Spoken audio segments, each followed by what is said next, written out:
Estamos de regreso aquí desde Caracas, Venezuela, hoy 6 de junio del 2015, la voz del pueblo de Dios, a través de Radio Macarao y TV Caricuao. Rafael Fernández y Manuel Maldonado por Radio Macarao y Jesús Blanco y Nelson Suárez a través de TV Caricuao. Y por supuesto, acompañados siempre con el Espíritu que nos ilumina. La tierra no es de nadie. Los capitalistas piensan que todo se puede comprar. No puedes comprar mi vida, como canta Calle 13. Como tampoco puedes comprar la tierra donde pisas y trabajas. Todos tenemos el derecho de trabajar la tierra y hacerla producir. El fruto de tu trabajo es tuyo, pero la tierra no. Es por eso que nuestros originarios la llaman Pachamama, Madre Tierra. Ella, como una madre, presta su vientre para dar vida. Puedes usar su vientre, pero no eres dueño de su vientre. La tierra es del que la trabaja. Dicen también por ahí, pero eso tampoco es cierto. Solo el fruto de su trabajo es tuyo y no es para disfrutarlo tú solo, sino para compartirlo con los demás. No todo el mundo necesita tierra, solo aquel que la requiere para algún beneficio personal o comunitario. Por ejemplo, los campesinos necesitan sus tierras para cultivar su cosecha y producir frutos abundantes, para que todos podamos alimentarnos, tanto cuando pueden producir. Hay algunos que tienen más capacidades que otros en la producción, pues necesitan más tierras fértiles. También depende de lo que se va a cosechar. No es lo mismo usar la tierra para cultivar fresas que para criar ganado. Es obvio que los ganaderos necesitan más tierra que los freseros, etc. Ahora bien, ¿para qué quieres tener tierras si no la vas a hacer producir? No tendría ningún sentido. ¿Para qué querrías tener una matriz si ella no va a dar vida? Por eso, el latifundio improductivo es una usurpación, un secuestro de la madre joven que se encuentra estéril y presa, inservible. Esas tierras deben repartirse entre aquellos que quieran hacerla producir según su capacidad para cubrir sus propias necesidades y la de los demás. No debe haber tierra ociosa o tierra fértil que se tenga que pasear a caballos. Una familia, los fines de semana, habiendo campesinos en tierra áridas y en acantilados. Eso no es justo. La tierra es de todos, porque la tierra es de Dios. Es la madre de todos los vivientes. Es la que nos proporciona la vida. Amén. Amén. Bueno, eso es parte de una reflexión para el Día de la Tierra, para que tomemos conciencia. Esa conciencia nos viene dada de nuestros aborígenes, que sí tienen claro el respeto por la tierra y saben que la tierra es la madre y ninguna madre se puede comprar ni se puede acaparar. Yo creo que es importante sembrar en este día en que celebramos el Día de la Tierra ese respeto por la agricultura, por volver al campo y valorizar el trabajo de nuestros campesinos. Como lo he dicho muchas veces, el día que los campesinos no trabajen para producir aquellas cosas que necesitamos para comer, nosotros vamos a entender que el dinero no se come. Además es bastante amargo. Eso no tiene ningún sentido. Entonces vamos a pedirle a Dios para que tomemos conciencia de la importancia que tiene el respeto, la alimentación. Y esto tiene mucho que ver, Rosa Mireya, por eso lo escogí como artículo de editorial sobre el tema que estábamos tratando en el primer segmento del programa de hoy.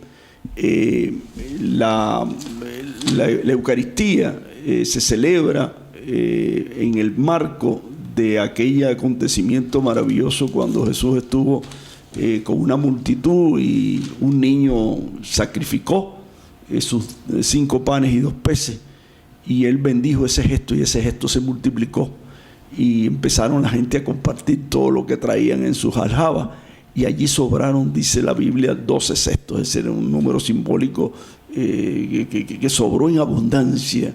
Cuando los seres humanos trabajan con generosidad y se produce, y todo el mundo produce, y todo el mundo comparte, a nadie le falta nada, ¿eh? Por eso es un escándalo que en las misas, en la Eucaristía, entre un rico y entre un pobre y salga igual el rico y salga igual el pobre. No puede ser. Allí tiene que haber una expresión de compartir no solamente el bien espiritual, sino también los bienes materiales, ¿no? Sí. Y ahí está la vida de la comunidad primitiva, que eso sí entendían lo que era la Eucaristía, porque todos los que participaban en la Eucaristía, ninguno pasaba necesidad. No quería decir que allá en Galilea y en Jerusalén y en Roma no había gente necesitada, claro que sí, pero los que pertenecían a la comunidad, que participaban de la Eucaristía, entre ellos no había necesidad, porque era un antisigno, ¿no? Bueno, Pablo, hablando de escándalo, pero dime una cosa, ¿no es un escándalo los diablos de Yare que celebran el Corpus Christi? Yo creo que eso también habíamos dicho que íbamos a tocar ese punto en esta segunda parte. El problema es que a veces no se entiende el folclore por falta nuestra de no evangelizar esa cultura popular. Se desvía del significado profundo. Eso pasa también con la Cruz de Mayo. Ajá. No sé si hablamos la semana pasada sobre eso, de por qué se reviste una cruz. Bueno, y si la cruz es una señal de muerte, de tragedia, de vampiro, de cosas malas, de oscuridad, ¿cómo vamos a revestirla? Bueno, precisamente se reviste precisamente para cambiarle ese rostro espantoso de la cruz que significa muerte. Jesucristo, cuando entrega su vida, como lo decía nuestro hermano Ali I, los que mueren por la vida no pueden llamarse muertos. Jesucristo transformó la cruz. En vez de ser ahora un palo de muerte y de tragedia, se convierte la cruz en un palo de victoria, de vida, de triunfo, de resurrección. Y eso, al revestirlo, lo que significan esas flores, una cruz revestida, es que ya se le quita ese madero seco, porque ha dado fruto por el amor que Cristo mostró allí en la cruz dando su vida. Lo mismo pasa con los diablos de Yare. Siempre hay una confrontación entre los diablos y el Santísimo Sacramento, porque la confrontación es con la presencia de Cristo en la Eucaristía. Entonces es muy interesante. Yo tuve la oportunidad, creo que fue el año pasado, en esta fiesta estuve con el padre Numa Molina, allá en la iglesia de San Francisco, y él me invitó, y entonces fuimos de San Francisco a la Plaza Bolívar. Para los que nos están escuchando a través de las redes sociales, es con una cuestión de una cuadra prácticamente que hay de San Francisco a la Plaza Bolívar, y fuimos en procesión. Entonces precisamente los diablos estuvieron acechándonos allí mientras nosotros avanzábamos con la custodia de la presencia de Cristo en la Eucaristía en las manos. Y cuando llegamos allá a la Plaza Bolívar, fue cuando ellos hicieron así, se tiraron al suelo y se rindieron. Ahí termina el folclore. Se rindieron precisamente ante la presencia del Santísimo. Eso no se puede perder, porque es la victoria de Jesucristo sobre el demonio y sobre todos esos diablos. Lo que yo siempre recomiendo a los diablos, que cuando se lancen y reconozcan a Cristo en su presencia, bueno, que se quiten las máscaras, porque Cristo los viene a convertir de diablos en ángeles. Amén. Ese detalle falta en el bueno, fíjate popular, que indagando por allí encontré que, fíjate que la primera manifestación fue en coro, y posteriormente se trasladó a Caracas. Ahora, lo interesante de esto es que era la primera vez en que se permitían que se reunieran las diferentes etnias, diferentes grupos de razas, el blanco, el negro, el indio, y entonces cada uno se presentaba en esa misa, en esa ceremonia, ¿no? Entonces, al parecer, ellos quisieron unirse y formar cofradías para entonces hacer sus actos más bonitos, más elegantes. Entonces, fíjate qué interesante, porque en el mismo reportaje por allí que estuve revisando, habla de que cuando hablan de las máscaras, ¿verdad? De los diablos, hablan también de que eso es propio de los indios, los chamanes, que llevaban sus máscaras para apartar los males. Los tambores de los negros, ¿verdad? Y por supuesto la cruz que es propia, que viene de Europa, con toda la formación, y más allá de Europa, del mismo Jesús. Entonces se mezcla todo esto y forma esto tan bonito que es la cultura popular. Ahora, inclusive hay unas connotaciones bastante interesantes, porque nos habla de la hermandad, que entonces hubo momentos en que prohibieron que se reunieran porque era un peligro. Porque entonces ni negro indio uniéndose y ponían en común sus vivencias. Era tan peligroso que entonces en aquella época, no. Ustedes se reúnen solamente para formar su cofradía y después se dispersan. Revisando también actualmente cuáles eran los requisitos para formar parte de lo que eran los diablos danzantes, ¿verdad? Que como sabemos no solamente son los que están de Yare, sino que existen en toda la región costeña manifestaciones, ¿verdad? De los diablos danzantes. ¿Qué sucede? Que para formar parte de las cofradías, primero tienen que catequizarse, que serían los que van a pagar promesa, ¿verdad? Que estas personas tienen que pasar por un proceso de catequesis, tienen que ser personas que cumplan con los sacramentos, ¿verdad? Es decir, que no es cualquiera. No es cualquiera, es una persona con una característica específica que se va a vestir de demonio, o sea, de diablo, y entonces se va a rendir, y lo hacen para pagar su promesa. Ahora, también es interesante porque es que ellos tienen una estructura que vienen arrastrando también desde la colonia, porque son los capataces, los arreadores y los que pagan las promesas. Entonces fíjate que como es una cultura que se arraigó desde esa época, entonces todavía están los capataces, que son los que llevan el látigo para amedrentar a esos diablos, y los arreadores. Ahora hay unas campanitas que van sonando, todo un simbolismo, y ese simbolismo que va a indicar justamente es eso, que se reúnen las diferentes manifestaciones culturales de las diferentes etnias y dan como fruto una unidad. Lo que sí me llama la atención es que se dispersan al final, ¿no? Si bien es cierto, todo un tiempo de preparación para poder participar, entonces esa hermandad se disuelve hasta el próximo año. Yo pienso que ahí hay que dar un paso más. Claro, pero es hermoso. Muy bueno, gracias Rosa, qué bonito. Yo no conocía muchos detalles de esta tradición venezolana, cultural, famosa. Eso es mundialmente conocido, pero muchas veces no entendemos todo lo que se maneja en el fondo de estas manifestaciones culturales, que efectivamente ahí está el problema de que eso no compromete, ¿tú me entiendes? Sí. Allá que la Eucaristía, como explicábamos en el segmento de la primera parte del programa, es un acto que me convierte de una vida negativa, de una vida diabólica que yo tenía, a una vida nueva. Hay una conversión, hay un compromiso, y al recibir la Eucaristía, como explicábamos en el segmento anterior, yo me comprometo a vivir como Cristo, no este momento en que estoy en la celebración, sean los diablos diarios o tengo yo la primera comunión, como tú lo explicabas muy bien, sino que eso tiene que continuar en la vida. Ese es el gran cambio.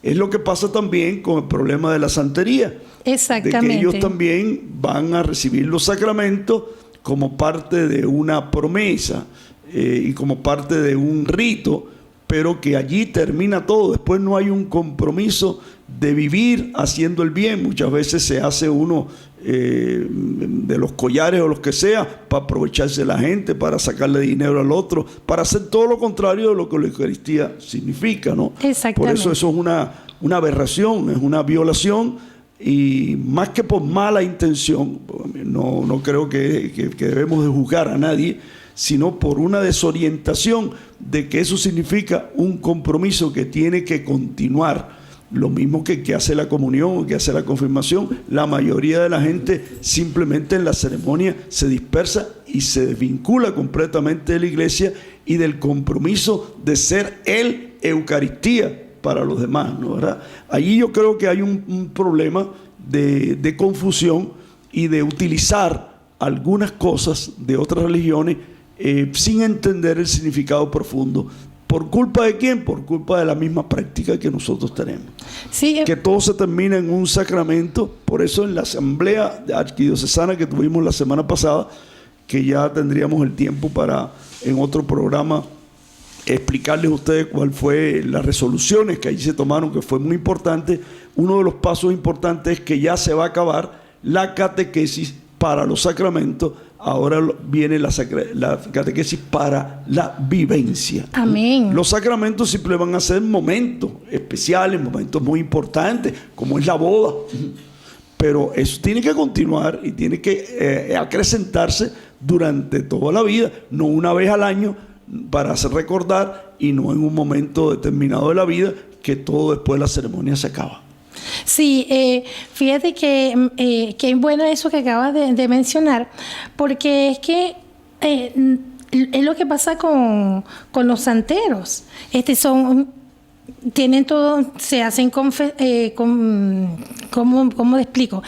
Hacen los sacramentos, reciben los sacramentos y se preparan y están en una catequesis. Uno no sabe quién es, simplemente está allí porque hay una motivación, ¿verdad? Y hacen su catequesis completa.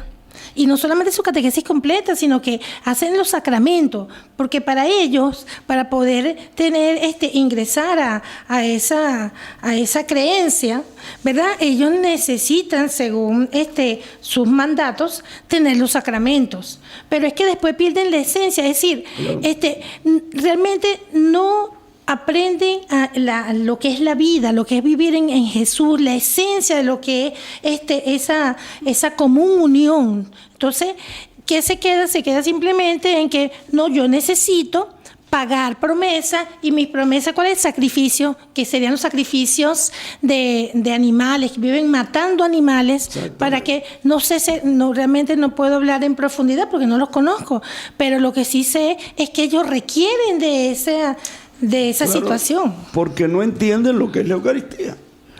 Precisamente la carta a los Hebreos, que es la segunda lectura de mañana, dice aquí: cuando Cristo se presentó como sumo sacerdote, que nos obtiene los bienes definitivos, penetró una sola vez y para siempre el lugar santísimo a través de una tienda que no estaba hecha en manos de hombre ni pertenecía a esta creación. No llevó consigo sangre de animales, sino su propia sangre, con la cual nos obtuvo redención eterna. Amén. Cuanto más, si la sangre de chivo y de carneros y de gallinas puede perdonar pecado, cuanto más la sangre de Cristo purifica nuestra conciencia de todo pecado, a fin de que demos culto al Dios vivo y a que a impulso del Espíritu Santo nos ofrecemos a nosotros mismos como sacrificio inmaculado a Dios. El sacrificio que quiere Dios cuando tú comulgues no es que mates una gallina, hermano, sino para que tú te entregues a los demás como Cristo se entregó. Ese es el sacrificio que a Dios le agrada, no una cosa como un animal, sino que tú mismo te ofreces. Estoy entrando en una llamada, por favor. Sí, bueno, fíjate que, Pablo, cuando hablamos de esto es sumamente importante, porque es que no terminamos de tomar conciencia de lo importante que es aprender a vivir. La vida, la esencia de la vida, y justamente la vida es una catequesis. Toda la vida una catequesis, día a día formándonos para poder ser mejores. Una cosa que se alega y que es bueno que nosotros tomemos conciencia de eso, es que mucha gente dice, sí, porque en el Antiguo Testamento se hacían sacrificios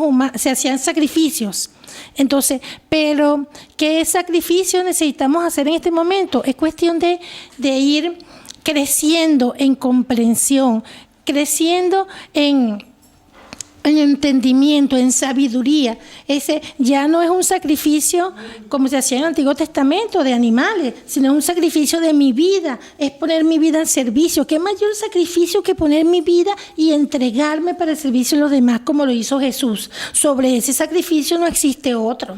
Claro, y por eso yo creo que hay que insistir en eso. Y no es un sacrificio por sacrificarme así masoquistamente, sino es que ya la ofrenda que nos enseñó Jesús, que a Dios le agrada, es la ofrenda de nuestra entrega, como decía yo en el segmento anterior, de ser capaz de todo lo que yo soy, ponerlo al servicio de los demás, aunque a mí me cueste hasta la vida. Cuando recordábamos a Monseñor Romero hace un par de semanas, veíamos por qué él decimos que es santo, porque supo ofrendar su vida y dio y derramó su sangre por la liberación del pueblo salvadoreño, por sus hermanos. Y eso es lo que hace santo. Yo le dije precisamente a una hermana, mira, tú no tienes que estar pagando ni comprando collares ni pagando dinero, hermano, no te dejes explotar. Si tú quieres ser santo, aprende a donar tu vida, a dar la vida por los demás. Ese es el camino de la santidad. El camino de la santidad no tiene nada que ver con el dinero. El camino de la santidad tiene que ver con la entrega y con la donación que tú das. Eso es lo que verdaderamente te hace santo. Yo creo que es importante esta orientación para que todas estas manifestaciones sean de los hermanos de otras religiones, como es la santería, como en el caso de los Diablos de Yare, ya no es así, es una cofradía dentro de la iglesia, pero que se pueda entender que eso no puede quedarse una vez al año en Corpus Christi. Hay que, las personas que hacen eso tienen que mantener durante todo el año ofreciéndose y rindiéndose ante el Santísimo, y también, sobre todo, rindiéndose al Santísimo que está vivo entre los pobres, entre los necesitados, entre los abatidos. Si nosotros si no le damos esa dimensión social de compromiso a la Eucaristía, la estamos vaciando de su contenido más importante. Así es, bueno. Estamos llegando ya, creo, al final de nuestro programa. Creo que nos quedan unos minutos. No, bueno, ya nos dijeron que estamos ya listos. Listo, pues vamos a despedir nuestro programa. Sí, señor. La semana que viene vamos a seguir profundizando sobre estos temas. Y ya el día 20 creo que vamos a tener un programa especial por el Día de los Padres, que es el Día de la Familia, porque si hicimos un Día de las Madres, tenemos que también celebrar el Día de los Padres. No me negren a los padres. Bueno, vida que da vida. Yo siento que, gracias, Pablo, porque hemos aprendido hoy cosas muy interesantes, sobre todo que lo más importante es entregarnos para poder vivir, y con gusto, eso último que mencionaste. Bueno, una vez más dándole gracias a Dios y a cada uno de ustedes, hermanos, que nos escuchan y nos ven todos los fines de semana, y esperando que próximamente se incorpore nuestro hermano Johnny. Ok. Pablo.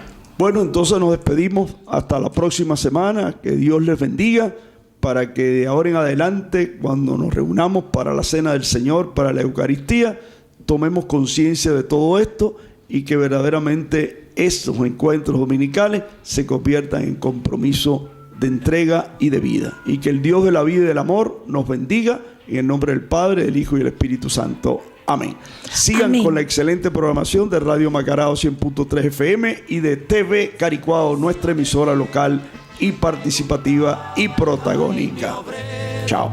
Preguntaba Jaime Obrero, al servicio de unos pocos que se lo llevan.